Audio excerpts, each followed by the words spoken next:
Pasé más de 30 años en la iglesia. No como alguien que se sentaba en las bancas, sino como alguien que lo dirigía todo. Mi nombre era respetado, la gente me escuchaba. Cuando hablaba, el templo se quedaba en silencio.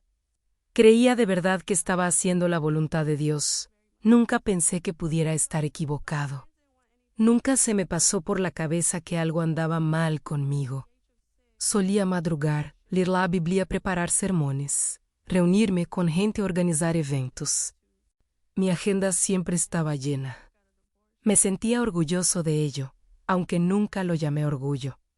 Dije que era celo, compromiso, responsabilidad. Hoy sé que era algo más. En aquel entonces, no lo veía. Simplemente seguía mi rutina, día tras día. La gente me llamaba Pastora Elena. Algunos decían que mi palabra tenía autoridad. Otros afirmaban que sus vidas habían cambiado después de escucharme. Yo lo creía, y quizás era parcialmente cierto. Pero confundía el impacto con la intimidad. Confundía los resultados visibles con una verdadera relación con Dios. Nunca me faltaron los aplausos. Nunca me faltaron las invitaciones. Nunca me faltó el espacio para hablar.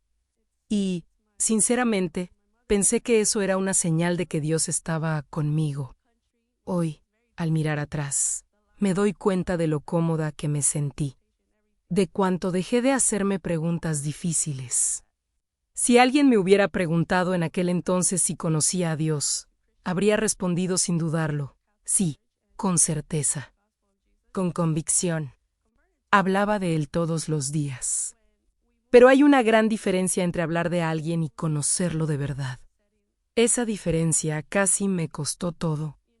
Lo que voy a contarles no empezó con una gran advertencia ni con nada sobrenatural.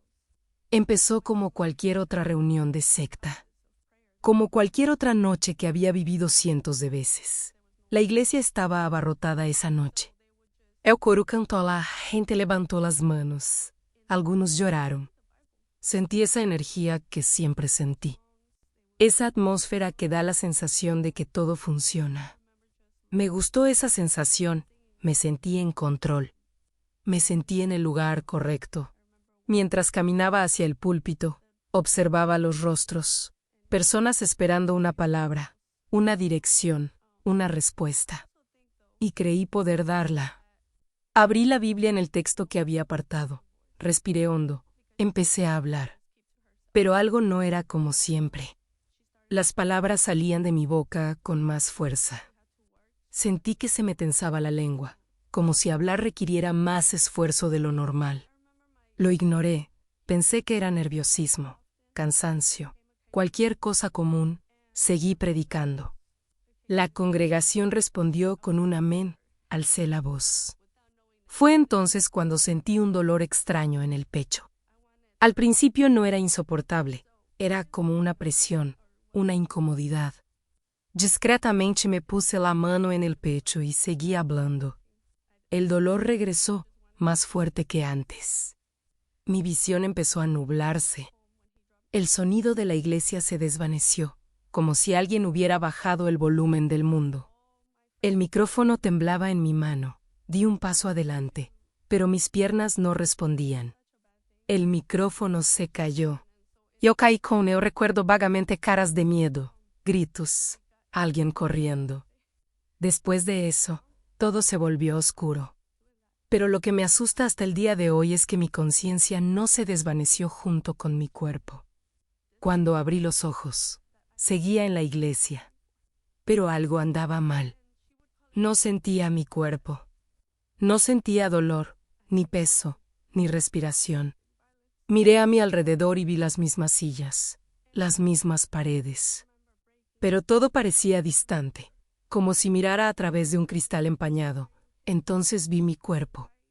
Estaba en el suelo, rodeada de gente desesperada. Alguien intentaba reanimarme. Otros lloraban. Reconocí a mi hija arrodillada a mi lado, tomándome de la mano. Fue en ese momento que el pánico me invadió. Intenté hablar con ella. Intenté tocarle el brazo. Grité. No pasó nada. Estaba allí, consciente, pero completamente desconectado. Era como existir sin existir, como observar sin poder interferir. En ese momento, algo dentro de mí comprendió que no era un simple desmayo, no me sentía simplemente mal. Algo mucho más grave había sucedido. Y, sin previo aviso, el ambiente empezó a cambiar, la iglesia empezó a desaparecer. Las luces se apagaron, el suelo se desvaneció. Un viento frío y pesado me envolvió. No era viento físico. Era una sensación que lo impregnaba todo. Y entonces llegaron las voces. Al principio eran susurros. Luego se hicieron más claros. Algunos me resultaban familiares. Otros no, algunos lloraban. Otros reían de una forma que me infundió un miedo que nunca antes había sentido. Ahí lo supe, con una certeza escalofriante, no estaba en el cielo. En medio de esa oscuridad, resonó una frase. No fue gritada. No fue susurrada. Simplemente apareció dentro de mí, clara, directa. Imposible de ignorar, predicaste sobre mí, pero nunca me conociste. Esas palabras me traspasaron, no como sonido, sino como verdad. Quise negarlas, quise discutir. Quise enumerar todo lo que había hecho, pero no pude defenderme. Porque, en el fondo, lo sabía. Durante años sentí un vacío que nunca le confesé a nadie. Lo sentía en el altar, lo sentía después de los servicios. Pero lo apartaba, llenando cada espacio de actividad. Siempre pensé que era normal, que simplemente era así. La presencia que me habló no me acusó con enojo, no hubo gritos. No hubo desprecio, lo que sí hubo fue verdad.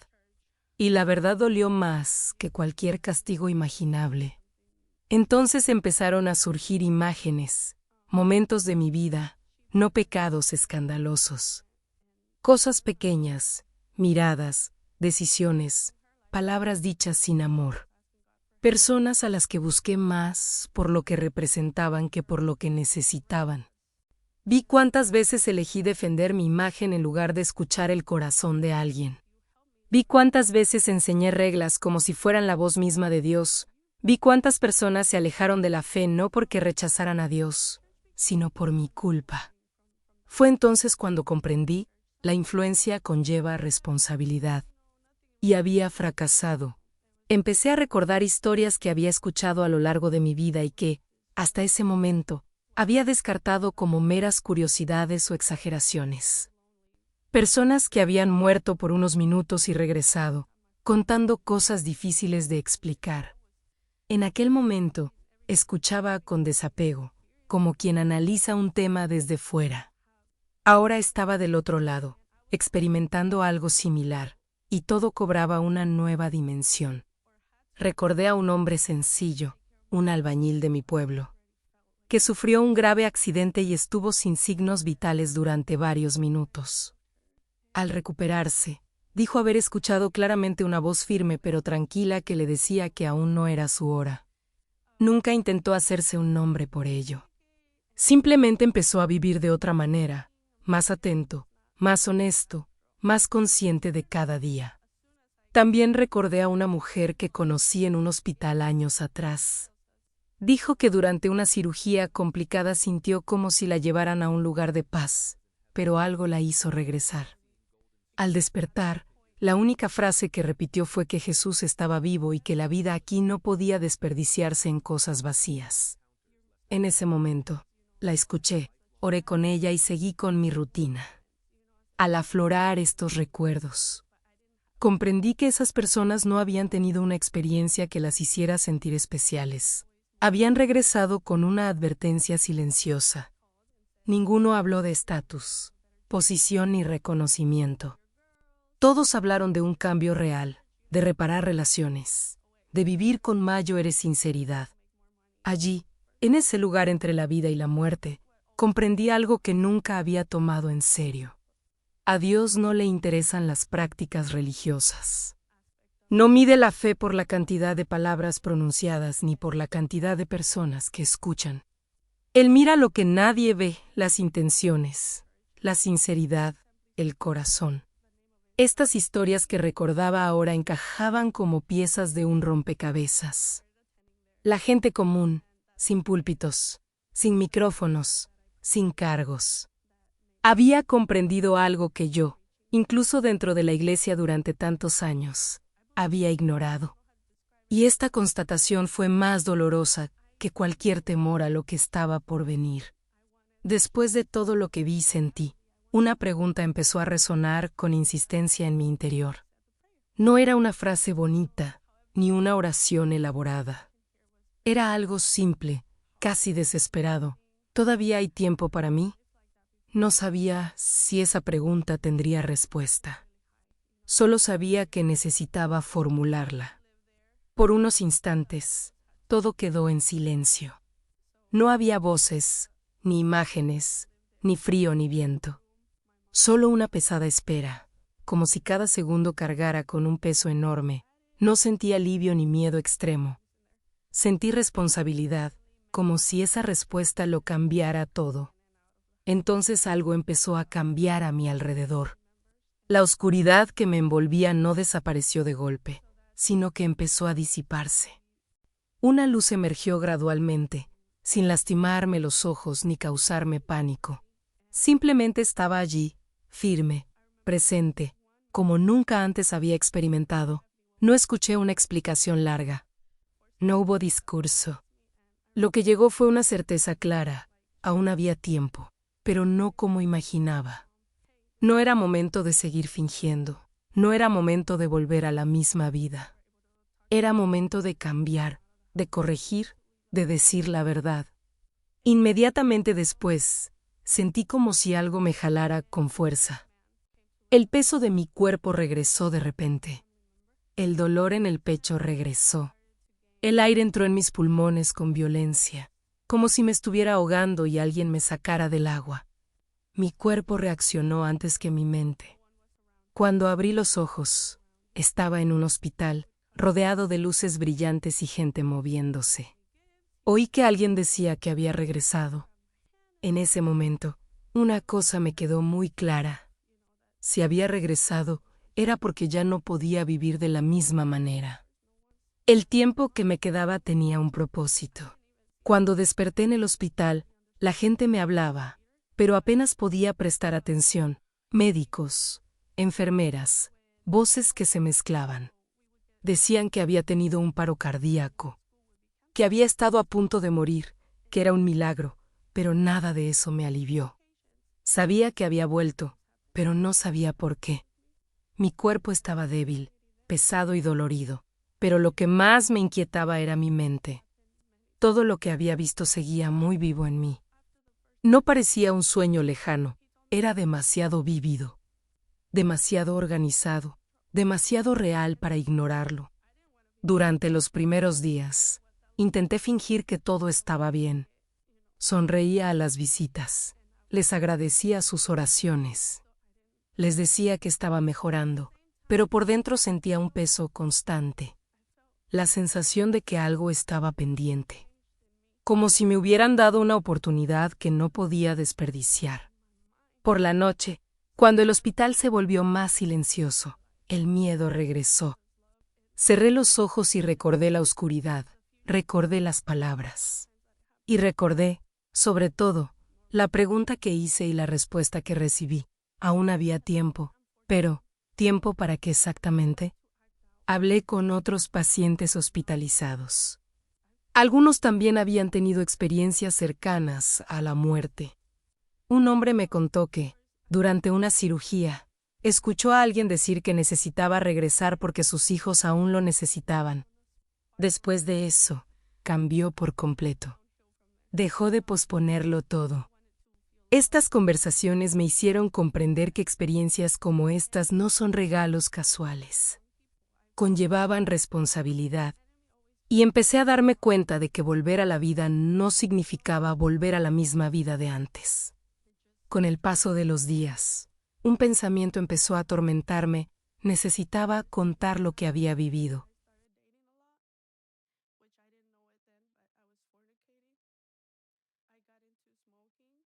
Pero junto con ese pensamiento surgió otro, aún más fuerte. Y si hablaba, ¿qué sería de mí? De todo lo que había construido a lo largo de los años. Mi nombre estaba vinculado a la iglesia, al liderazgo, a la autoridad espiritual. Si dijera que había estado ante Jesús y hubiera escuchado que nunca lo había conocido, todo se derrumbaría. Me cuestionarían, me desacreditarían, tal vez me ridiculizarían. Este miedo no era abstracto. Era concreto. Algunas noches sentía algo extraño en la habitación. No sé cómo explicarlo de otra manera. Una sensación de pesadez, como si alguien estuviera conmigo. No veía nada, pero lo sentía. Y junto con eso, pensamientos persistentes me decían que era mejor guardar silencio. Recordé relatos de personas que habían experimentado SM y dijeron que, al regresar, sintieron un miedo intenso a hablar de ello. Algunos incluso relataron persecución espiritual y sentimientos de opresión. En aquel momento, pensé que era una exageración. Ahora lo entiendo. Una mañana temprano, me desperté sudando, con el corazón acelerado y dificultad para respirar. No era dolor físico. Era miedo, y en ese momento, hice algo sencillo. No formulé una oración hermosa. Simplemente invoqué el nombre de Jesús. En ese momento, ese sentimiento desapareció. No de forma drástica, simplemente cesó. Fue entonces cuando comprendí algo importante. Había resistencia porque había verdad. Y eso me dio aún más certeza de que no podía callar. Unos días después, recibí una llamada. Era de un amigo pastor, alguien que siempre me había admirado. Dijo que la gente hablaba de lo que me había pasado. Algunos decían que era solo un problema de salud, otros hablaban de una experiencia espiritual. Fue directo, me preguntó qué había pasado realmente. En ese instante, sentí el peso de la decisión. Podría haber suavizado mi postura. Podría haber dicho que tenía una visión confusa. Podría haber protegido mi imagen. Pero algo dentro de mí me lo impedía. Respiré hondo y dije la verdad, Gigi Kimori. Dije que estuve ante Jesús. Dije que escuché cosas que nunca imaginé oír. Al otro lado de la línea hubo silencio. Un largo silencio. Entonces se echó a llorar. Dijo que durante años había sentido que algo le faltaba. Que por fuera hacía todo bien, pero por dentro se sentía vacío. Dijo que nunca había tenido el valor de confesárselo a nadie. Esta conversación confirmó lo que ya sabía.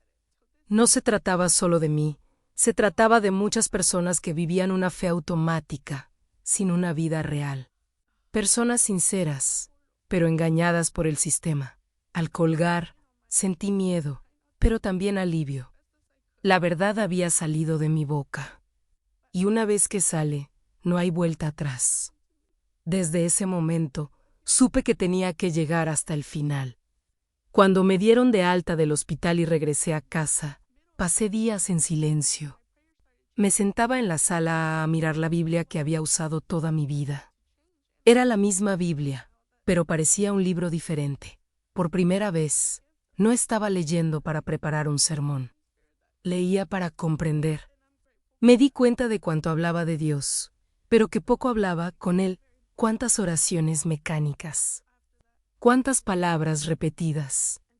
Cuántas veces usé la fe como una función, no como una relación. Hablé con una mujer que conocí años atrás, que también tuvo una experiencia cercana a la muerte tras un derrame cerebral. Me dijo algo que nunca he olvidado. Cuando regreses no puedes fingir que no pasó nada. O cambias o te vuelves loco. Esas palabras seguían resonando en mi interior. Sabía que volver al púlpito requeriría una decisión. O seguía representando un papel, o decía la verdad y asumía las consecuencias. Pasé noches sin dormir pensando en ello, pensando en la iglesia, na gente, en todo lo que perdería. Pero también pensé en lo que perdería si me quedaba callado, la oportunidad de ser honesto por primera vez. En el fondo, lo sabía. Mi antiguo ministerio había terminado. Lo que viniera después tendría que nacer de la verdad, no de la imagen. El domingo siguiente, Volví a la iglesia con el corazón acelerado. El templo estaba lleno como siempre. La gente charlaba, reía y esperaba otro servicio común. Nadie imaginaba que esa mañana lo cambiaría todo. Caminé hacia el púlpito con un peso distinto, como si cada paso exigiera una decisión definitiva. Sostuve el micrófono y guardé silencio unos segundos. No por dramatizar, sino por valentía. Miré los rostros frente a mí y reconocí a personas que habían confiado en mí durante años. Familias enteras habían forjado su fe basándose en lo que habían escuchado de mí. Cuando empecé a hablar, mi voz no sonaba firme, sonaba humana. Dije que me había pasado algo que no podía ignorar. Dije que no era solo un problema de salud. Algunos se removieron en sus asientos. Al darse cuenta de que este no sería un testimonio común, conté que morí allí mismo, en ese altar. Que mi conciencia no se había desvanecido. Que vi mi cuerpo en el suelo. La conmoción era visible. Algunos se llevaron las manos a la boca. Otros se inclinaron hacia adelante, intentando comprender. Entonces dije la frase que más me costó pronunciar. Dije que había estado ante Jesús y había escuchado algo que lo cambió todo, que había hablado de él, pero que nunca lo había conocido realmente. El silencio que siguió fue denso, casi sofocante y nadie reaccionó. Respiré hondo y concluí diciendo que era posible vivir en la iglesia y aún así estar lejos de Dios, que los títulos, cargos y años de servicio no reemplazan una relación verdadera. Sabía que este sería mi último sermón allí, pero también sabía que era el primero completamente genuino. Los días siguientes fueron confusos. Algunas personas se acercaron a mí en silencio, con lágrimas en los ojos, diciendo que se sentían representadas. Dijeron que ellos también vivían una fe automática y repetitiva, carente de vida real. Eso me confirmó que no estaba sola. Otros reaccionaron de forma diferente. Recibí mensajes duros, acusaciones y cuestionamientos sobre mi cordura. Algunos dijeron que estaba engañando a la gente. Otros afirmaron que me estaban utilizando para sembrar división. Lo esperaba. Perdí terreno rápidamente. Cancelaron invitaciones. Se cerraron puertas. Quienes antes me elogiaban ahora evitaban el contacto. Me dolió, pero no me sorprendió. La verdad casi nunca es cómoda. En medio de todo esto, empecé a recibir testimonios de personas que habían tenido experiencias cercanas a la muerte. Decían que nunca se habían atrevido a hablar, que tenían miedo de ser ridiculizados. Ahora, se sentían animados. Una de esas personas me dijo algo simple: cuando volvamos ya no podremos vivir en la mentira. Esa frase me quedó grabada durante semanas. Era exactamente eso. Ya no había más fingimiento, incluso con las pérdidas. Algo dentro de mí estaba en paz. Por primera vez, no necesitaba mantener una imagen, un discurso ni una personalidad. Simplemente estaba siendo honesto. Y esa honestidad, a pesar del costo, me trajo alivio. Después de todo lo sucedido, una pregunta empezó a atormentarme a diario. No era una pregunta teológica compleja. Era algo simple y directo. ¿Qué significa realmente conocer a Dios? Esta pregunta no me dejaba descansar. Me di cuenta de cuánto confundía el conocimiento con la cercanía. Conocía textos, historias, doctrinas. Pero eso no garantizaba una relación. Conocer a alguien requiere pasar tiempo juntos, escuchar y comprometerse. Nunca me había parado a pensarlo así. Empecé a observar a la gente que me rodeaba. Vi gente sencilla, sin ningún cargo oficial, viviendo una fe sincera. Y vi a líderes respetados atrapados en una rutina vacía. Eso me asustó más que cualquier visión que hubiera tenido. Volví a recordar los relatos de SM que he escuchado a lo largo de mi vida. Personas que regresaron diciendo que habían oído claramente que aún no era su hora.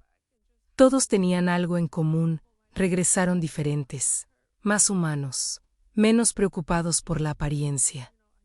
Esto me hizo comprender que Dios no busca resultados. No busca discursos bien elaborados, Busca la verdad. Busca un arrepentimiento genuino. Busca un corazón dispuesto a cambiar. Esta es una pregunta que antes ignoraba, pero que ahora me hago a diario, no solo a mí misma, sino a cualquiera que me escuche. ¿Estamos viviendo una relación real o simplemente manteniendo un hábito religioso? Ahora te hablo directamente. No como pastor ni como líder, sino como alguien que casi lo descubrió demasiado tarde. Si hoy fuera tu último día, ¿estarías seguro de lo que escuchaste? No es lo que te gustaría oír, sino lo que realmente oirías. Esta pregunta no pretende infundir miedo, sino conciencia. No se puede responder con frases preconcebidas ni respuestas automáticas. ¿Vives una fe vibrante o una mera herencia? ¿Una relación genuina o simplemente una rutina religiosa? ¿Hablas de Dios o hablas con Dios? Estas preguntas son inquietantes, pero necesarias. Creí que estaba a salvo, creí que lo sabía. Creí que iba por buen camino, y me equivoqué. Descubrirlo casi demasiado tarde fue la experiencia más aterradora de mi vida. Aún hay tiempo. Pero el tiempo no es infinito. Es una oportunidad para adaptarnos, para cambiar, para ser auténticos mientras aún haya aliento. Vine para decir esto, no para impresionar, sino para advertir. La pregunta ahora no es sobre mí, es sobre ti. ¿Qué vas a hacer al respecto? Después de ese último sermón, mi rutina cambió por completo. Ya no había invitaciones, reuniones ni agendas apretadas. Los días se volvieron demasiado tranquilos. Al principio, me asustó. Estaba acostumbrada al ruido, a la gente, a sentirme necesitada. De repente, solo éramos yo y mis pensamientos. Empecé a despertarme temprano sin saber qué hacer. Me sentaba en la cocina con una taza de café y me quedaba allí, mirando por la ventana. Antes, ya me despertaba pensando en lo que tenía que entregarles a los demás. Ahora, tenía que lidiar conmigo misma. Y eso no era fácil. No silêncio comencé a percibir cosas que siempre había evitado. Viejos miedos, culpa, arrepentimientos. No había púlpito que ocultara nada. Ninguna función religiosa podía distraerme. Era simplemente la verdad que aparecía día tras día. Hablé con un hombre que conocí durante esa época, alguien que sobrevivió a un infarto severo.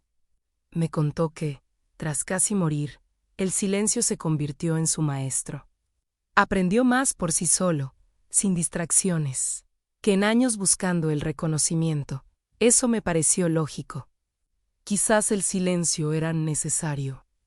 Quizás Dios hablaba allí, no con grandes frases, sino con espacio.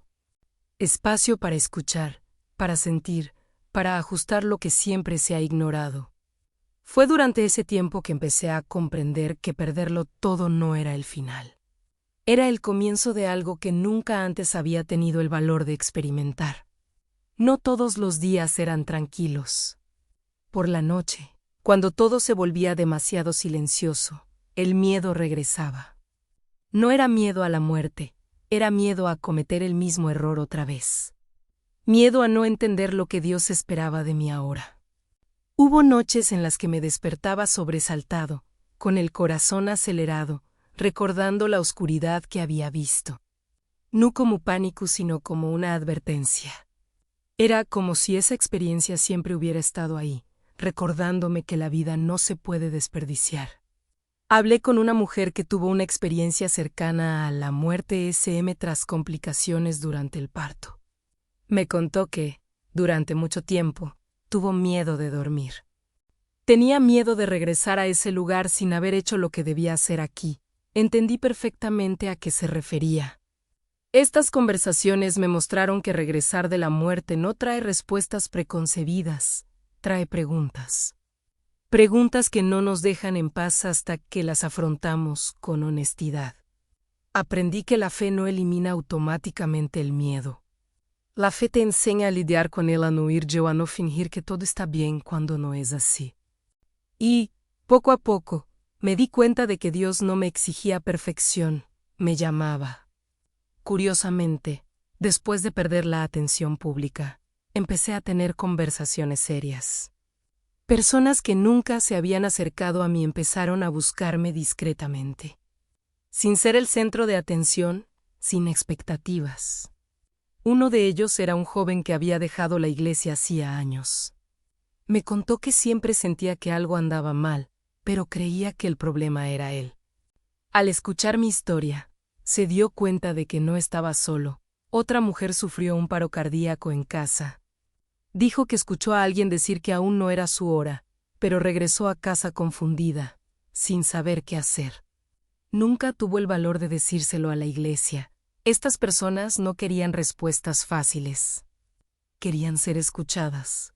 Querían entender si aún había esperanza. Y la había, pero no como muchos imaginan. Empecé a darme cuenta de que Dios obra mucho fuera del escenario. Lejos del micrófono. Se mueve en la oscuridad, donde la gente finalmente deja de fingir. Estos encuentros me enseñaron más sobre la fe que muchos años guiando multitudes. Cuanto más escuchaba estas historias, más claro me parecía algo. Casi nadie se siente cómodo siendo honesto dentro de la iglesia. Existe una presión silenciosa para parecer bueno, fuerte y seguro. Después de mi experiencia, ya no podía soportarlo más. Si alguien me preguntaba cómo estaba, respondía con sinceridad. A veces estaba bien, a veces no, y eso está bien. Una mujer me dijo que nunca había oído a nadie hablar de Dios sin que pareciera que estaba vendiendo algo. Eso me conmovió profundamente. Ya no quería vender la fe, quería vivir. Las personas que han experimentado SM suelen decir algo similar. Tras su regreso, ya no pueden vivir una vida de apariencias. Algo se rompe en su interior, algo se desmorona, y lo que queda es solo lo real. Comprendí que Dios no quiere seguidores perfectos. Quiere personas completas, incluso si están llenas de defectos. Este descubrimiento lo cambió todo. Incluso mi forma de orar cambió. Menos palabras, más verdad. Onupo, la pregunta que me rondaba la cabeza empezó a aclararse. Al final, ¿qué importa realmente? Ya no era una pregunta teórica. Era una pregunta práctica y cotidiana. No son los títulos, no es la reputación, no es lo espiritual que parezcas. Nada de eso cruza la línea entre la vida y la muerte. Quienes han regresado de ese punto siempre hablan de lo mismo. Amor, verdad. Lo que se hizo por interés propio no importa. Lo que se hizo por apariencias no perdura. Recordé a un hombre que conocí que decía haber visto su propia vida como si fuera una película, no los grandes logros, sino los pequeños gestos. Las palabras dichas o no, eso me impactó. Empecé a vivir con eso en mente, no por miedo, sino por conciencia. Cada día importa más de lo que imaginaba. Quizás esa sea la mayor elección. La vida es demasiado corta para vivirla como una mentira. A menudo me preguntan por qué sigo contando esta historia, por qué no la he dejado atrás. La respuesta es sencilla, porque casi termino siendo engañada. Si yo, con tantos años en la iglesia, podía estar tan equivocado, ¿cuántos otros también lo estarían? Personas sinceras y bien intencionadas, pero que vivían una fe que nunca les fue propia. Sigo hablando porque aún hay tiempo. No para todos, sino para quienes escuchan ahora. Mientras haya aliento, hay oportunidad de adaptación. No hablo como alguien que sabe más, hablo como alguien que casi lo perdió todo. Y que no lo perdió todo porque recibió una oportunidad que no merecía. Si has llegado hasta aquí, no ha sido casualidad.